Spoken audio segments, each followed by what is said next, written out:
یعنی کہ وہ ایسے کمرے ہوں گے، اگر آج کی تاریخ میں آپ دیکھیں شیشے کا کمرہ کہہ لیں کہ اس کا بیرونی حصہ وہ اندر سے نظر آئے گا اور اندرونی حصہ جو ہے وہ باہر سے نظر آئے گا۔ اس پر ایک اعرابی کھڑا ہوا اور کہنے لگا کہ اللہ تعالیٰ کے رسول صلی اللہ علیہ وسلم، وہ کمرے کن لوگوں کے لیے ہیں؟ ایسا کمرہ جس کے بارے میں آپ نے ارشاد فرمایا۔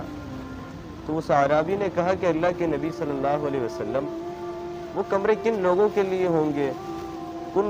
کن خوش قسمت افراد کے لیے، کس خوش قسمت انسانوں کے لیے وہ کمرے ہوں گے؟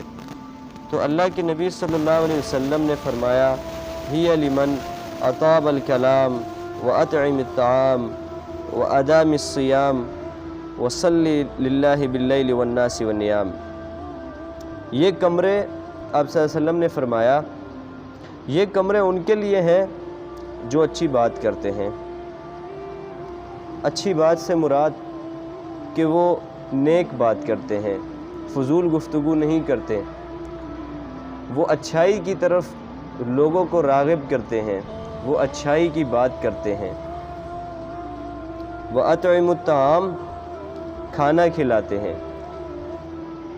کھانا آج کی تاریخ میں اگر ہم دیکھ لیں تو ہمارا کھانا کن لوگوں پر صرف ہوتا ہے؟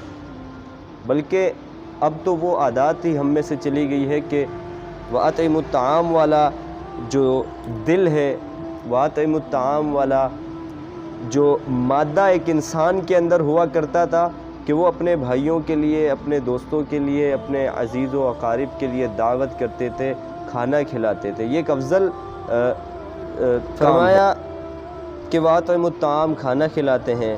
پھر فرمایا کہ یہ پابندی سے نماز پڑھتے ہیں، روزے رکھتے ہیں۔